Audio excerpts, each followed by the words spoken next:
તો શહેર જાણે કે છે ખાડાનું ખેર। ગામડાના માર્ગો હોય કે પછી હોય શહેરના રાજમાર્ગો, વરસાદી પાણીએ રસ્તાઓનો કચ્ચર ઘાણ બોલાવી નાખ્યો છે।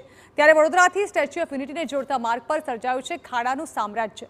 ખાડાનો પ્રશ્ન હલ કરવા ભરૂચના સાંસદે કેન્દ્ર અને સ્ટેચ્યુ ઓફ યુનિટીના અધિકારીઓની બેઠક બોલાવી।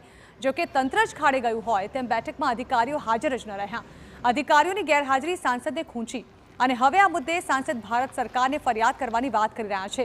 સાંસદ ખુદ કબૂલી રહ્યા છે સ્ટેચ્યુ ઓફ યુનિટીને જોડતા માર્ગો બિસ્માર થઈ ગયા છે।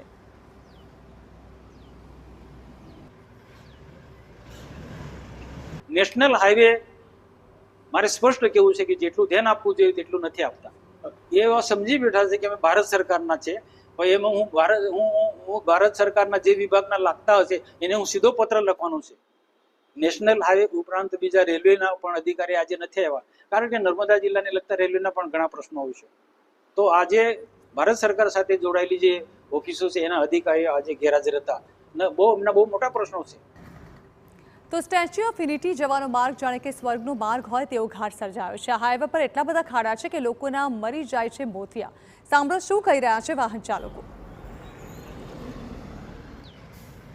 આ રસ્તો એક સ્ટેચ્યુ યુનિટી જવાનો એક રસ્તો છે, મેઇન માર્ગ છે। જો કે સુરત, ભરૂચ જે આ સાઈડની જે પબ્લિક છે વલસાડ બાજુ, તે આ રસ્તાથી સ્ટેચ્યુ ઓફ યુનિટી જાય છે। પણ આજે આ રસ્તાની પરિસ્થિતિ બહુ જ ખરાબ છે। તમે જોઈ શકો બહુ મોટા બહુ ખરાબ છે સાહેબ, રસ્તા બહુ ખરાબ છે। આવા જવાને 2 કલાક થઈ ગયા, ખાડા કૂદીને થાકી ગયા, એવો હાલ થઈ ગયા, ઘરે લૂસ પડી જાય, આવી રીતે ગાડી ચાલતી।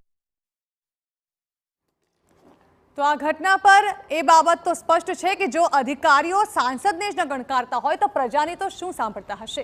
ત્યારે ખાડા મુદ્દે અખાડા કરનારા અધિકારીઓને હવે સાંસદ શું સબક શીખવાડે છે તે જોવું રહેશે।